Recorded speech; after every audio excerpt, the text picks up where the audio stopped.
J'aurais bien aimé vous faire écouter un témoignage qui, moi, m'a personnellement beaucoup touchée. C'était hier dans TPMP, chez la Miss Cyril Hanouna, une jeune fille de 18 ans qui raconte comment elle s'est fait agresser en sortant le 31 octobre d'une boîte de nuit à Nanterre, qui s'est fait tabasser par deux hommes. Deux hommes. Écoutez son témoignage hier soir.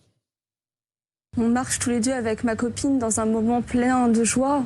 On était très contentes, on était toutes les deux.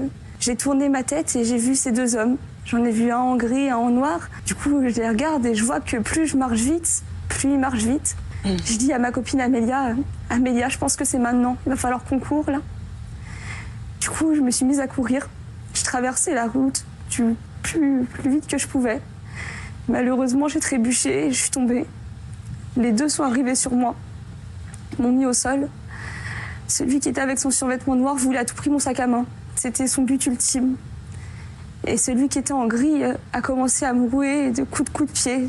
Puis celui qui était en noir lui disait « Arrête, tu vas la tuer, elle saigne trop.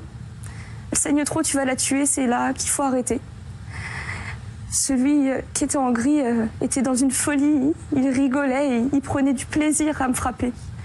Il aimait vraiment ça. Et j'ai lâché mon sac. Celui qui était en noir l'a pris et est parti. Et l'homme en gris a sorti un marteau qu'il y a dans les bus, un marteau brise-vitre. Et il m'a regardé et m'a dit « Je vais te finir, je vais te finir ». Et puis il m'a roué à coups de marteau dans la tête. Je me sentais mourir. Et quand il a vu que je commençais à perdre, j'ai ouvert mes yeux et ma bouche et j'ai fait la morte. Et j'aurais jamais pensé qu'un jour j'aurais dû faire la morte pour m'en sortir. Donc pendant une minute, j'ai coupé ma respiration. J'ai fait comme si j'étais morte. Après, il est parti. Voilà pour ce témoignage que je trouve absolument glaçant et voilà, qui est le symbole de ce qui se passe, je pense, tous les jours dans un certain nombre de nos rues. Ça vous touche beaucoup, commissaire Lebars ? Mais vous voyez, même après 25 ans de métier, j'en ai malheureusement vu d'autres, des affaires comme celle-là, et ça ne peut que bouleverser. En plus, elle a le courage de venir témoigner. Je l'ai vu, cette affaire, sur les réseaux sociaux. C'est une amie des victimes qui avait posté aussi pour essayer d'avoir des témoignages en se servant des réseaux sociaux. Il y a du bon avec les réseaux sociaux, parce que finalement, qu'est-ce qu'elle a fait, cette jeune fille ? Qu'est-ce qu'elle a comme tort ? Elle n'est pas policier, elle n'est pas pompier, elle a le tort de se promener dans la rue. Il y a besoin d'autant de violence pour un sac à main. Ça me rappelle des affaires que j'ai connues en Seine-Saint-Denis, où quand vous interrogez et que vous arrivez à communiquer avec l'agresseur, ça me rappelle un délinquant qui m'avait répondu, moi j'ai fait ça c'était grosso modo pour épater ses copains et finalement être intégré. Donc c'était un déferlement de violence pour un téléphone portable, c'est pareil. Est-ce qu'on en est là pour un simple sac à main, à autant de violence et être obligé de simuler la mort pour s'en sortir ? Ce qu'elle a en tête, c'est complètement sidérant. J'espère qu'on va les retrouver. J'espère que la justice ne va pas les rater au sens pénal. Mais toutes ces accumulations de violence, ce sont autant de signaux qui doivent faire réagir au-delà du concours Lépine, des idées les plus folles et celles qui ne sont pas juridiquement recevables. Ça doit faire agir encore une fois sur la réponse pénale et sur les messages à passer.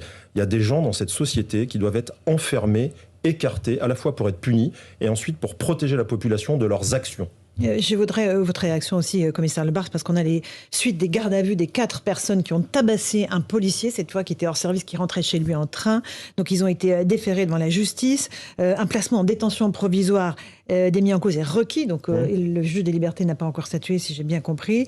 Un rapprochement a été fait avec un autre vol. Et la qualification criminelle de tentative de meurtre sur personne dépositaire de l'autorité publique a été prise en compte. Ça veut dire que normalement, ces individus devraient dormir en prison ce soir ? Ça veut dire que déjà jusque-là, tout va bien. La justice a fait le premier acte qui consiste à les poursuivre pour ce qu'ils ont fait. Ils vont donc aller devant un juge d'instruction. Il va y avoir l'ouverture d'une information judiciaire, je pense, puisque s'ils font un rapprochement avec d'autres faits, ça veut dire qu'ils vont les poursuivre pour l'ensemble de leur œuvre. Et on verra si le JLD se prononce ou pas, le juge des libertés de la détention, pour une détention provisoire. C'est là qu'on verra, je dirais, le premier message de la justice. Alors, on va dire aussi la vérité, la détention provisoire, c'est pas fait pour faire plaisir au grand public ou aux gens qui écoutent cette émission. C'est en fonction de certains critères, la réitération, le risque de récidive, la protection de l'ordre public. C'est différentes raison juridique, mais je crois que dans cette affaire-là, il y a suffisamment de faits commis graves pour imaginer qu'il soit placé en détention provisoire. On verra ce qu'il en sortira. Tentative de meurtre, soir. Tentative de vol avec violence, extorsion, vol avec violence.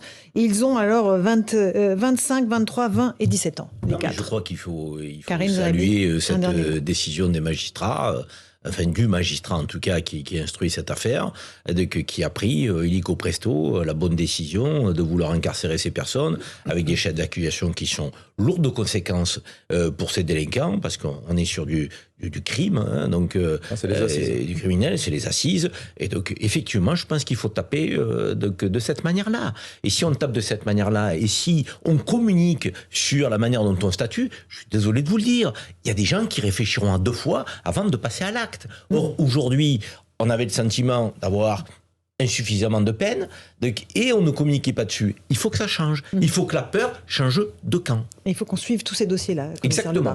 Et que les policiers obteniez cette réponse pénale. Nous, on les suit parce qu'on est les premiers concernés. Autoritaire. Mais je reste convaincu que la justice devrait aller vers plus de communication et faire de la pédagogie, tout à fait, y compris sur des décisions qui nous laissent dans l'embarras, pour qu'on comprenne juridiquement les raisons qui font qu'un magistrat a pu ou n'a pas pu condamner. La justice est trop silencieuse. Absolument. Osons l'autorité, c'est peut-être le dernier mot de cette émission. Tatiana Arnard-Barzac. Oui, surtout, ça me fait penser, vous avez raison, il y a un vrai débat qui doit s'ouvrir. Ça me rappelle le débat sur l'irresponsabilité pénale dans l'affaire Halimi.